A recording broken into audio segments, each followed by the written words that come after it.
Sí quisiera recordarles que estamos viendo el libro de Proverbios y nosotros comenzamos allá en el primer encuentro que tuvimos el miércoles pasado.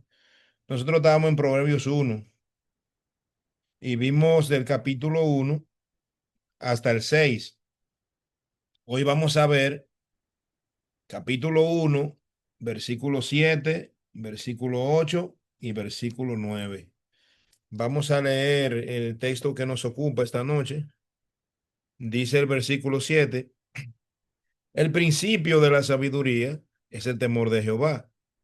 Los insensatos desprecian la sabiduría y la enseñanza.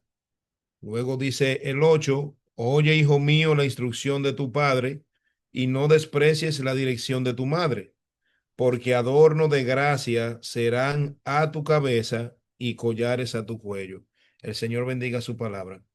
Padre bueno que estás en el cielo, te damos gracias en esta noche por la preciosa oportunidad que nos das de estar aquí reunidos bajo el sonido de tu palabra. Sabemos, Señor, que tu palabra es la verdad. Sabemos que ella ha llegado a nosotros por pura gracia. Cuando no merecíamos tan siquiera conocer tu revelación, tú vienes a nosotros con ese amor y nos entregas tu palabra para que nosotros vivamos en ella y por ella. Por eso, Señor, te suplicamos en esta noche que nos permitas hacer un buen uso de tu palabra, que nos ayude a ser entendidos, que nos ayudes a quizás a ver la palabra y tratar de verla como tú quieres que la veamos, Señor, como algo que verdaderamente va a venir a nuestra mente y a nuestro corazón y por ende hará que nosotros podamos agradarte cada día más. Todo eso, Señor, te lo pedimos en el nombre de Jesús. Amén y amén. Bueno, hermanos, entonces nosotros habíamos hablado en ese primer encuentro que tuvimos que el libro de Proverbios nos dice claramente cuál es su propósito. El propósito es darnos una perspectiva del mundo basada en una ética que viene de Dios, no una ética mundana. Sabemos que el hombre piensa una cosa, pero Dios establece otras cosas. Entonces, para nosotros como pueblo de Dios, esto de vivir conforme a los preceptos de Dios no es un asunto que debería estar en juego, sino que es lo que por obediencia nos corresponde. Una vez hemos sido llamados por la gracia de Dios y la importancia de todo esto, ¿verdad? Adquirir esa sabiduría que necesitamos para vivir y no solo para vivir, sino también para testificar, porque es necesario que aquellos que nos observan puedan ver esta sabiduría en nosotros, para que cuando esta sabiduría quizá pueda maravillar a quienes nos observan, sea una manera de decirle a ellos que esta sabiduría viene de Dios y que es una sabiduría que no hace acepción de personas, sino que está disponible para todos nosotros. Entonces, nosotros vamos a ver el primer versículo, que es el que dice: el principio de la sabiduría es el temor de Jehová. Muy conocido ese versículo. Y luego dice: los insensatos desprecian la sabiduría y la enseñanza. Para nosotros, amados hermanos, tiene que quedar bien claro un asunto. La fuente de la sabiduría del pueblo de Dios viene directamente de Dios mismo. Y hemos puesto un sinnúmero de ejemplos relacionados a ello. Hemos hablado cómo en la historia muchos pensadores han influenciado las sociedades, han influenciado, han dictado cuáles son los parámetros que el mundo va aceptando conforme la historia avanza. Hemos hablado de que para Occidente la cuna de la sabiduría fue la antigua Grecia, donde estaban los grandes filósofos que empezaron a impartir enseñanza, que empezaron a decir un sinnúmero de cosas y acumularon seguidores, acumularon pensadores, luego se tradujo esto en escuelas, se traduce luego en pensamiento, en grandes centros de preparación, y esta es la sociedad que tenemos hoy, que se va construyendo sobre ese legado de conocimiento. Pero para el pueblo de Israel, o sea, para el pueblo de Dios, solamente había una fuente de conocimiento. Yo decía, el conocimiento viene de Dios. El conocimiento lo da Dios, el modo de pensar lo da Dios. Y es una forma de simplificar, por ejemplo, como pueblo de Dios, es una forma de simplificar el pensamiento nuestro, porque si nos ponemos a pensar, por ejemplo, nosotros hemos aceptado por fe y por lo que la palabra establece que Dios es el creador del mundo. Entonces, si Dios es el creador del mundo, Dios es el que sabe cómo el mundo funciona. Entonces, partiendo de esa premisa, partiendo de ese ejemplo, por eso nosotros tenemos que estar totalmente claros de que si queremos saber o entender lo que estamos viviendo, lo que estamos haciendo, pensando, utilizando, entonces tenemos que ir directamente y consultar lo que Dios establece. Entonces, este primer versículo lo establece directamente, lo dice, el principio de la sabiduría es el temor a Jehová. Y luego podemos hablar del temor, por ejemplo, no dice el principio de la sabiduría es el miedo a Jehová, dice el temor a Jehová no es un miedo paralizante, sino que es una contemplación reverente. Nosotros tenemos que entender que lo que hemos aceptado por fe tiene que ver con una relación directa con Dios. Entonces, este temor a Jehová tiene que ver con una reverencia, un respeto profundo, una contemplación majestuosa y una obediencia. Entonces, para uno obedecer, para uno contemplar de manera reverente, uno necesita tener una relación con Dios. Y eso es lo que estamos viendo acá.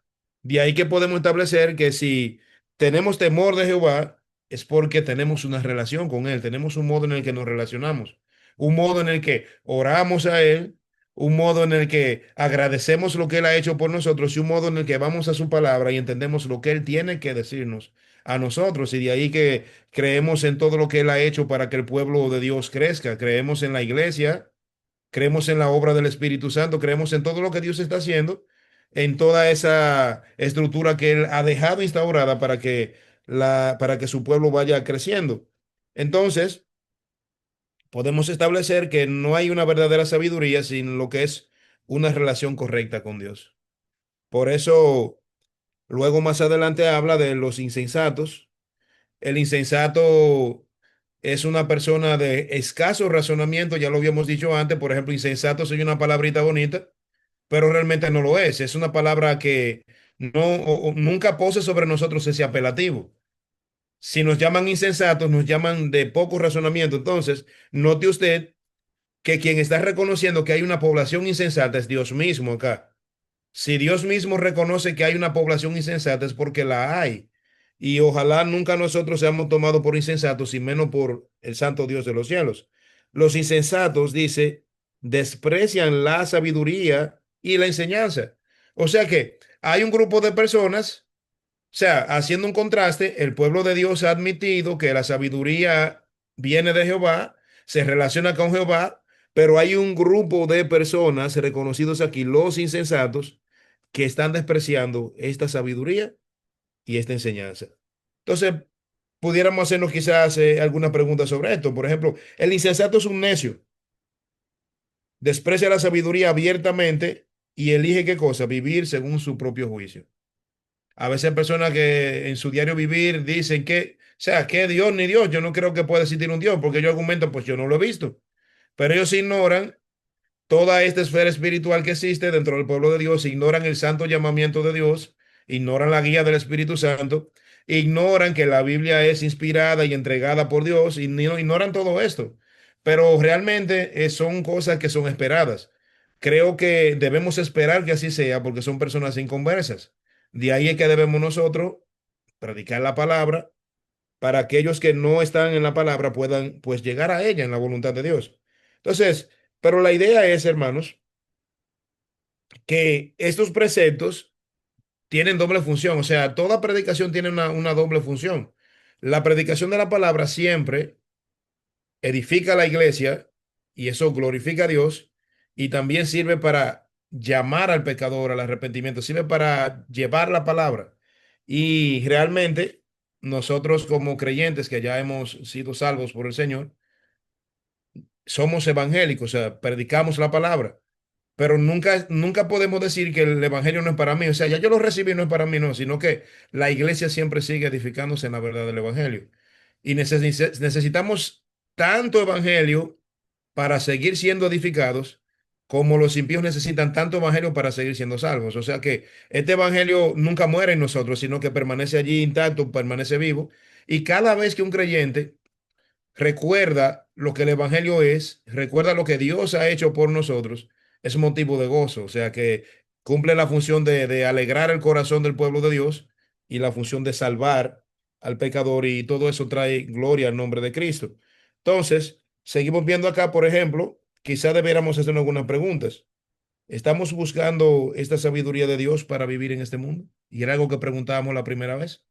O sea, ¿cómo nosotros manejamos esta sabiduría? Si ya vimos el propósito, que dice que para entender sabiduría, para entender doctrina, para conocer razones prudentes, para recibir consejo, justicia, juicio, para entender proverbios, o sea, dice que el sabio oye, aumenta el saber, o sea, ¿cuál es la forma, mis amados hermanos, en la que estamos escuchando esto?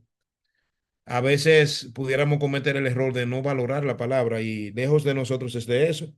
Y también preguntarnos si como hijos de Dios estamos viviendo como necios, como insensatos o como sabios o como entendidos. O sea, ahí están ahí están las dos poblaciones. Entonces, realmente siempre a veces me pongo a pensar cuando nos toca hablar con personas no creyentes. El no creyente a veces exhibe unas actitudes que son propias del modo de vida que ellos llevan. Pero a veces cuando nosotros como creyentes entramos en conflictos en el diario vivir, en cosas que pudieran pasar, no debemos ser nosotros nunca los que estamos sustentando una enemistad, sustentando un agravio, sustentando un conflicto, porque todas esas son cosas que apuntan a escasa sabiduría. De manera que nosotros tenemos que procurar ser tan sabios y tan entendidos en lo que Dios desea, que aún en nuestras actitudes nosotros debemos procurar nunca perder a nadie que esté cerca de nosotros, que quizá teníamos que predicar a esa persona. Por ejemplo, que nunca esté en nosotros causar situaciones que hagan que la persona aborrezcan el evangelio. Y siempre me llega a la mente esto, por ejemplo, cuando usted trabaja en una compañía, usted representa esa compañía. Una vez yo trabajaba en una compañía donde se prestaban servicios y cuando una gente quedaba inconforme con el servicio, ellos decían, sí, tú también eres de ellos, tú también trabajas ahí, esto lo que me pasó es culpa tuya, o sea, y uno tenía que ingeniársela para tratar de apaciguar la situación. Yo digo lo mismo de los creyentes, yo digo lo mismo del pueblo de Dios. Si el pueblo de Dios está llamado a representar a su Dios, se supone que la gente debe ver las actitudes de Dios en nosotros. Es como otra anécdota que yo escuchaba hace mucho, que se cuenta en la historia que en el ejército de Alejandro Magno había un soldado que se llamaba Alejandro. Y según cuenta la historia, ese soldado era un tanto irresponsable, un tanto conflictivo, era una persona como no disciplinada. Y cada vez que se portaba mal, se decía que Alejandro no se porta bien. Entonces Alejandro Magno lo manda a buscar y le dice, ven acá, te tengo dos opciones. O te portas bien o te quitas ese nombre. Él le dijo, porque a él le molestaba, honestamente, que una persona que llevaba su nombre se portaba mal. Le decía, no, no, o sea, entonces es como que usted oiga, Eri se está portando mal, Eri anda haciendo esto, o sea, no soy yo, pero es otro Eri, o sea, puede ser como algo confuso, me puede como quizá molestar y cosas como esa, pero la idea en sí, hermanos, es que Dios nos da esa sabiduría con una razón muy evidente. Recuerdan el llamamiento que Dios hacía al pueblo desde la antigüedad, sean santos porque yo soy santo. O sea, sean como yo, emúlenme. Aunque no lo logren en su plenitud, pero que yo los encuentre esforzándose cada día por ser como yo soy. O sea, eso es lo que Dios está básicamente esperando de nosotros. Entonces, note el nombre que llevamos. Llevamos el nombre de cristianos. Ese nombre empieza a usarse en Antioquía en el primer siglo de manera despectiva. Era como un insulto, porque cuando Cristo asciende a los cielos y deja este grupo de hombres que siguen sus enseñanzas, practican lo que él enseñó, se esforzaban en parecerse a su maestro, la gente que lo observaba decía, ahí están los cristianos, o sea, los pequeños cristos, o los que andan con lo mismo, los cristianitos, o sea, los que andan con lo mismo que andaba aquel líder que ellos tenían.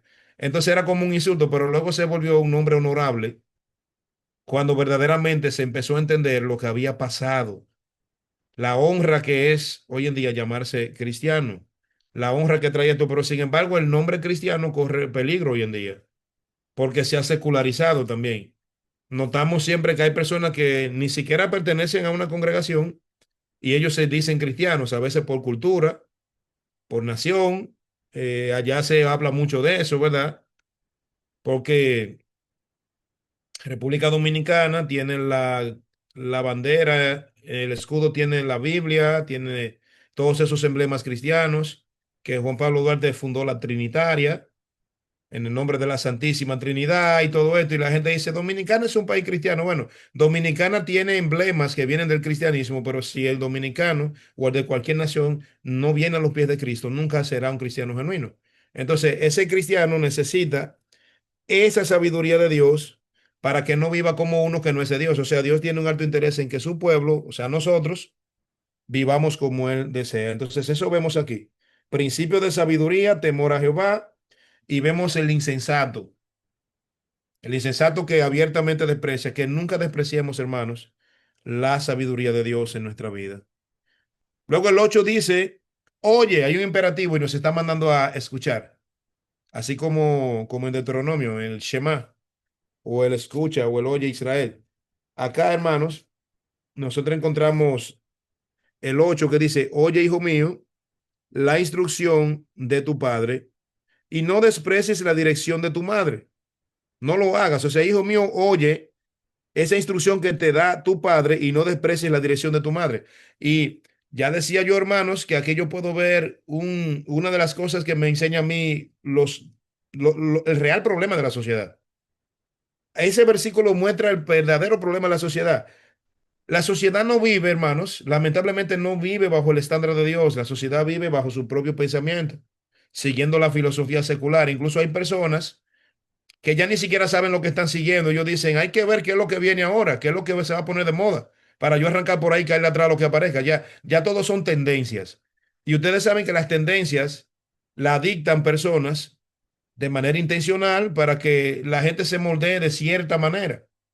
Pero nosotros como creyentes podemos ver el mundo como un gran océano, como un gran mar turbulento, pero la palabra es la barca segura que nos enseña a navegar por el mundo, porque a pesar de que el mundo cambia, a pesar de que el mundo va por tendencias, Dios ha dejado su palabra eterna que permanece para siempre. Entonces, el creyente no tiene tendencias, el creyente tiene barca segura y ancla segura en la palabra de Dios. Entonces, ¿por qué le digo que yo veo un gran fallo? Por ejemplo, en el modelo de Dios, Dios estableció la familia. Estableció la familia. Él dijo que vio que no era bueno que el hombre estuviese solo y le entregó compañía.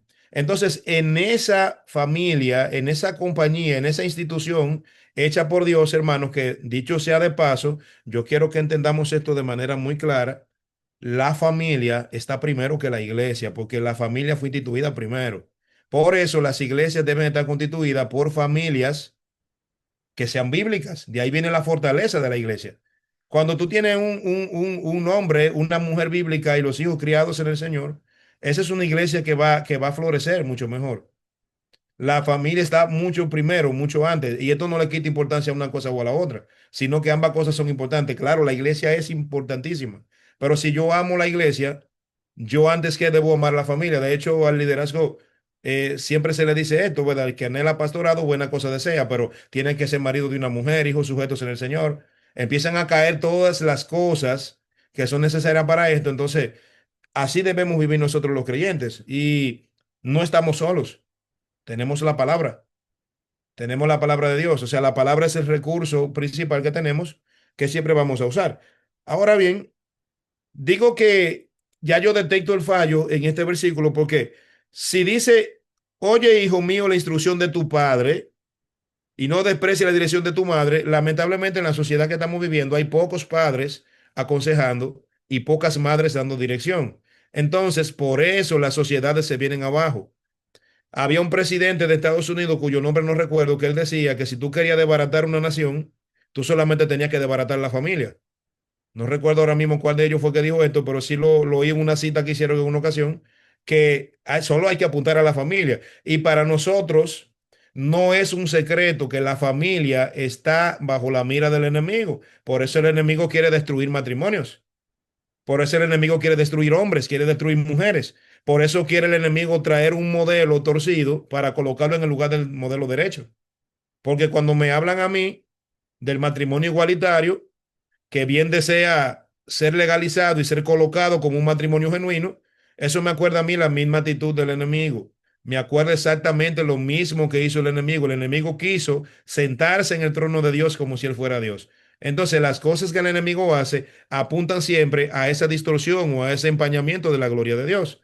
Y sabemos que la victoria de Cristo es avasallante. Eso nunca va a pasar. Sabemos que nunca va a pasar esto porque Dios es sumamente poderoso y tiene todo organizado de manera tal que Él va a dar la victoria compartida en Cristo a su pueblo. Entonces, eso lo podemos ver allá. Vemos eso ahí. No vemos estas personas que hacen el trabajo de aconsejar. Y aquí se destaca también el valor de la autoridad familiar, de cómo Dios designa a la familia como un medio de gracia. Dios desea familias. Es muy bonito eso cuando tú conoces del Señor, ¿verdad? Dentro de tu familia.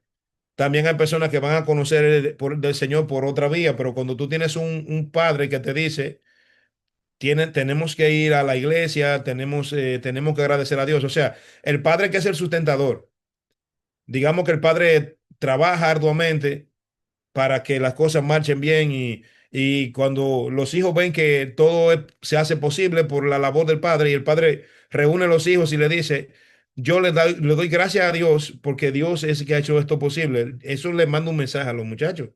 Ellos saben entonces y luego dicen, tenemos que dar gracias a Dios por lo que mi padre consigue. No solo por lo que mi padre consigue, sino por mi padre como tal, porque es un hombre que me está inculcando el temor de Dios. Y lo otro es que también acá se pudiera ver esta analogía. Por ejemplo, se pudiera ver también el tema de que Dios es nuestro Padre Celestial. Y cuando dice, oye, hijo mío, la instrucción de tu padre, o sea, él también está diciendo, oye, esos mandatos que tu Padre Celestial te quiere dar. Yo quisiera que fuéramos rápidamente a Deuteronomio, a Deuteronomio capítulo 5 del 4 al 9 y leamos pues allí ese conocido pasaje que le decía. Ese pasaje se lo aprenden los judíos desde que están chiquiticos. El Shema Israel, Adonai Eloheinu, Adonai Echad. Eso dice así en hebreo, pero dice, oye Israel, Jehová nuestro Dios, Jehová uno es. Y amarás a Jehová tu Dios de todo tu corazón y de toda tu alma y con todas tus fuerzas. Y estas palabras que yo te mando hoy estarán sobre tu corazón y las repetirás a tus hijos y hablarás de ellos estando en la casa, andando por el camino y al acostarte y cuando te levantes. Y las atarás como una señal en tu mano y estarán como frontales entre tus ojos y las escribirás en los postes de tu casa y en tus puertas. Una vida totalmente repleta de la palabra de Dios. Eso es lo que Dios quiere para su pueblo. Si eso nos molesta, hermano, si nos molesta la abundancia de la palabra de Dios, que uno puede llegar a decir, yo estoy cansado de tanta, tenemos que revisar esa parte, porque la palabra dice que los mandamientos del Señor no son gravosos, o sea, no son incómodos. Al contrario, sorprendemos al salmista diciendo, tu palabra es como la miel pura que cae de un panal. O si no, oh, cuánto amo tu ley, porque es la ley que me sana, la ley que me libera, es como un refrigerio a mis huesos. O sea, eso decía el salmista al referirse a la palabra de Dios. Entonces, es importante que sepamos esto. Aquí el verbo oye llama a una atención activa. Es un llamado a la escucha. Y sabemos que escuchar y oír o oír y escuchar son dos cosas distintas. Oír es involuntario.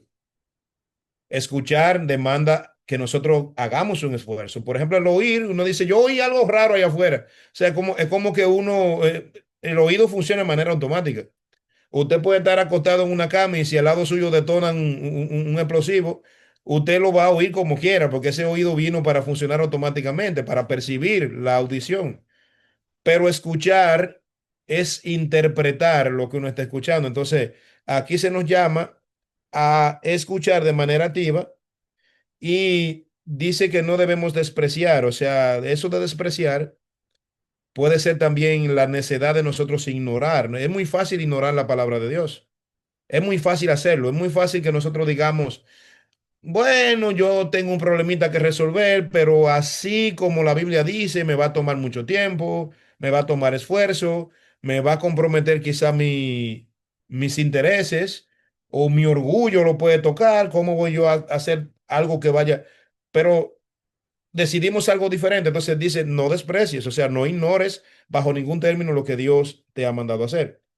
Y acá para terminar en esa parte de, oye, también hemos hablado que se nos ha enseñado en la cultura popular que el miembro más importante de la familia es la madre.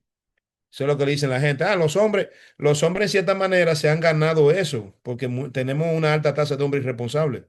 Tenemos una alta tasa de hombres que no atienden lo que tienen que atender, socialmente hablando. En la iglesia no debe pasar eso, hermano, pero socialmente hablando. Eso es lo que yo digo. Y lamentablemente si pasa en la iglesia es un acto de desobediencia. Pero a lo que yo me refiero es a lo siguiente.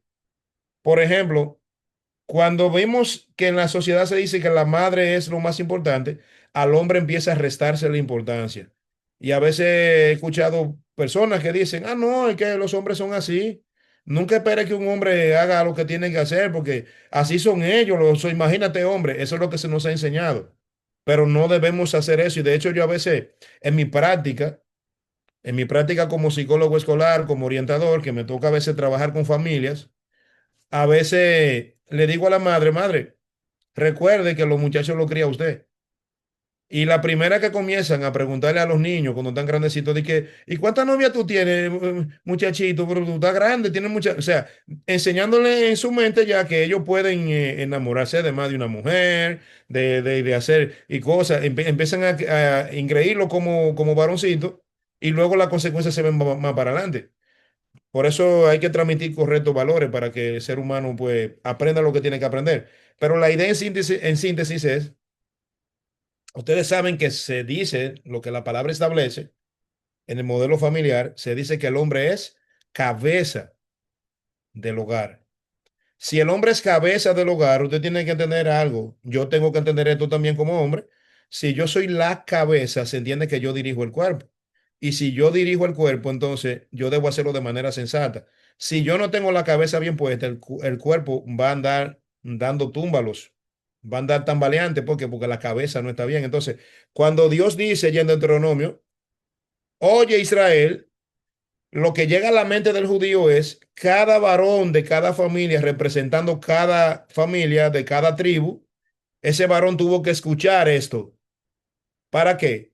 Para enseñar esto dentro de su familia. O sea, era el hombre, le decía al hombre, tú eres responsable de tener una visión correcta de lo que Dios demanda, porque eso es lo que tú vas a practicar desde tu familia. O sea, no, ni siquiera en la cosmovisión judía no se le pide esto a la mujer. Sin embargo, damos gracias a Dios porque tenemos mujeres que han sido mujeres tesoneras, o sea, mujeres que han hecho lo indecible para edificar sus hogares, porque la mujer también está llamada a ser sabia para edificación del hogar, pero el hombre tiene esa gran responsabilidad, o sea, el hombre tiene que ser y tiene que ser una cabeza como la cabeza de Cristo, cuidado, con eso, porque yo no puedo llegar a mi casa y decir, yo soy la cabeza, búsqueme todo lo que, o sea, soy cabeza como la de Cristo, Cristo ama a la iglesia, se entregó por ella y Cristo no maltrata a la iglesia. La iglesia no se siente maltratada por Cristo. Al contrario, la iglesia se siente valorada por Cristo, porque Cristo está arduamente trabajando a través del Espíritu Santo. ¿Para qué? Para que la iglesia sea embellecida. Cristo siempre tiene una invitación hermosa para la iglesia. Ahora sí también Cristo amonesta a la iglesia cuando la iglesia anda en desobediencia. Eso también tenemos que saberlo. Eso es algo que se ve también allí. Entonces, hermanos, pensemos en esto, pensemos en esta enseñanza. ¿Qué pudiéramos decir de esta enseñanza acerca de escuchar a nuestro Padre Celestial? Los que estamos criando hijos también, estamos guiando a nuestros muchachos con la sabiduría de Dios. Estamos inculcando a nuestros muchachos ese temor reverente a Dios. ¿Qué están viendo nuestros muchachos en nosotros? Eso debemos pensarlo. Y quizás si nos han aconsejado algo que sabemos que es algo sabio, sabemos que un consejo viene de parte de Dios. ¿Qué estamos haciendo con esos consejos, con lo que leemos en la palabra, con lo que se predica en nuestras iglesias? sea, ¿cuántos de estos consejos estamos nosotros siguiendo? ¿Cuántos consejos de estos lo estamos escuchando? Recuerda que dice, oye, oye la dirección, oye el consejo. Y antes de esto nos decía, el sabio oye y aumenta el saber, o sea, se hace más entendido. Entonces, pedimos a Dios, hermanos, que nos permita a nosotros valorar sus enseñanzas. Versículo 9, hermanos. Después de decir que no desprecies esta dirección, que no deje de oír esa instrucción paternal, dice, hijo mío, luego dice, porque adorno de gracia serán a tu cabeza y collares a tu cuello. Adornos de gracia y collares a tu cuello. Aquí hay una metáfora que habla para ejemplificar mucho mejor lo que Salomón quiso decir. Dice adorno de gracia a tu cabeza. Es como una diadema, una corona. Y luego habla de collares al cuello, esos lujos que algunas personas exhiben para ser llamativos, para distinguirse. Esta metáfora señala que la sabiduría y la instrucción embellecen la vida, engalanan la vida. O sea, cuando nosotros somos sabios, nuestra vida es engalanada con una gracia especial que viene de practicar esa sabiduría. Así como una corona, hermanos, o un collar distingue a una persona, la sabiduría distingue al que la posee. Se ve, hermanos, eso. Y no solo se ve, sino que arroja unos resultados valiosísimos y buenos para nosotros. Y encima de eso todavía cumplimos una meta de glorificar a Dios por vivir por su sabiduría. Hay honor y belleza y mucho valor en una vida de quien escucha atento a lo que es los mandatos de Dios. Por ejemplo, esto de la sabiduría, hermanos, debemos pensar, por ejemplo, en todo lo que hemos estado viendo. Pensar en las decisiones que tomamos a diario, cómo nosotros somos vistos en nuestro proceder, si somos vistos como gente graciosa delante de Dios, o si somos vistos como necios o como insensatos. O sea, eso tiene que estar claro en nosotros, porque decíamos que el proverbio tiene tres poblaciones de enseñanza. Por ejemplo, proverbio entra a la vida familiar, entra a la corte real, en tanto que Salomón como rey se ocupó de hablar en ese ámbito social también, y entra también a lo que es la vida cotidiana o el diario vivir de cada quien. ¿Cómo nos ven en esas esferas? Porque usted sabe una cosa, la iglesia tiene reuniones. Yo nunca he visto en una reunión de la iglesia que dos hermanos se hayan discutido, se hayan entrado a golpes. Nunca he visto nada descompuesto en la iglesia porque la iglesia se entiende que están las personas como deben de ir. No, no, o sea, pero luego nosotros nos vamos de la iglesia. Luego decimos, se acabó el servicio en el templo. Regresamos a nuestros lugares, regresamos a nuestros trabajos, regresamos a las calles, regresamos a los negocios donde adquirimos abastecimiento, regresamos a la vida familiar, por ejemplo, cuidado también con la familia, como decía, la familia antes que la iglesia. Entonces, si la familia antes que la familia debe ser un lugar organizado también, no un lugar, debemos esforzarnos porque así sea, no un lugar de contienda, no un lugar de problemas. Es un lugar que debe estar impregnado también de la sabiduría de Dios. Entonces, son cosas que tenemos que pensar, hermanos. Recordar, hermanos, que la verdadera sabiduría comienza con el temor a Dios. Y para tener temor de Dios implica relacionarnos correctamente con Él. Cuidado con meter a Dios en un bagaje religioso. Cuidado con decir yo también tengo mi día en el que oro, mi día en el que voy a la iglesia. No, Dios es un acompañante de la vida diaria. Dios está allí presente en cada momento en el que estamos. El pasaje también llama a valorar la enseñanza de nuestro Padre Celestial. Nuestros padres terrenales también, en el caso de los que lo tienen. Debemos también valorar y buscar una vida que se adorne con la instrucción divina. O sea que Dios da un fundamento sólido, hermanos. Dios da fundamento sólido. Su temor, su palabra, su instrucción piadosa, todo esto nos permite navegar en un mundo lleno de voces confusas. y la palabra hace que tengamos una visión más clara. Por ejemplo, el pueblo de Dios goza de de una gran riqueza en la palabra de Dios. Por ejemplo, hace un tiempo escuchaba a un historiador dominicano hablando de los problemas que hay en el país, los problemas del vecino país, la frontera con Haití, Dominicana, y él decía que la hermana nación tiene grandes dificultades, incluso en su religión, decía el historiador, porque decía, esta es una religión que no tiene nada escrito. Es una religión que se practica de manera animista, cada quien hace lo que entiende, cada quien hace lo que quiere hacer. Eso es lo que pasa allí. Pero sin embargo, cuando tú vas al cristianismo, tú encuentras una Biblia escrita con mandamientos bastante claros que están destinados a un grupo de personas que lo reciba para que eso impacte a esas personas de manera tal que ellos sepan qué les pide lo que ellos practican y creen. Entonces, yo concuerdo bastante con ese comentario que hacía este historiador, porque él está hablando claramente de lo que el cristianismo es. Mucha gente habla de la palabra, mucha gente tiene en poco la sabiduría de Dios, pero es porque ellos no conocen lo que es exactamente. Por eso le pedimos a Dios siempre por los no creyentes. Pedimos porque el pueblo de Dios tenga la sabiduría, la gracia necesaria para comunicar la verdad, porque recuerda, hermanos, el tema de predicar el evangelio fue a nosotros que se nos dejó. El Señor nos dijo, son los ángeles que van a predicar o son las personas después que mueren que le toca predicar. No, somos nosotros, la iglesia de Cristo. Es la que tiene que difundir el mensaje. Entonces, honremos a Cristo y hoy pidamos a Dios que nos enseñe a vivir como personas sabias para que esta vida sea adornada con su gracia. Mis amados hermanos, estos son los tres versículos que teníamos para hoy.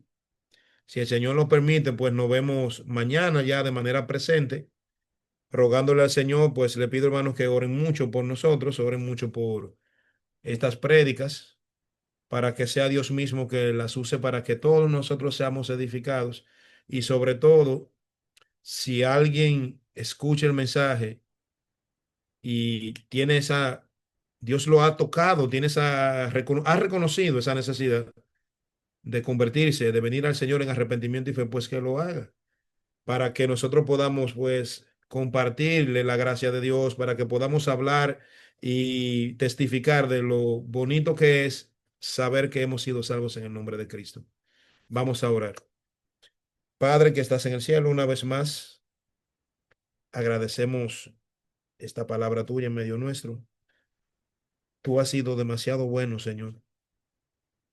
Creo, Señor, que nuestra alabanza no es proporcional a lo que has hecho por nosotros. Por eso te rogamos, Señor, que tu Santo Espíritu siempre nos guíe a ser sabios y entendidos y conocer la magnitud de lo que has hecho por nosotros y conocer la magnitud del poder de Cristo también, que ha sido capaz de salvarnos, de edificarnos y de darnos la sabiduría y el valor y el entendimiento que necesitamos para seguir expandiendo el reino de los cielos. Gracias, Señor, por las iglesias acá presentes, Pensilvania y 126, y las demás personas que se conectan. Tú nos conoces a todos, conoces nuestras necesidades, tú conoces los corazones, Señor.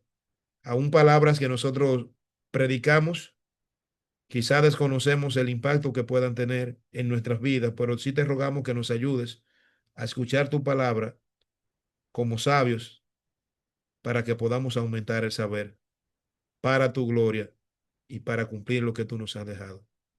Todo esto, Señor, te lo pido en el nombre de Jesús. Amén.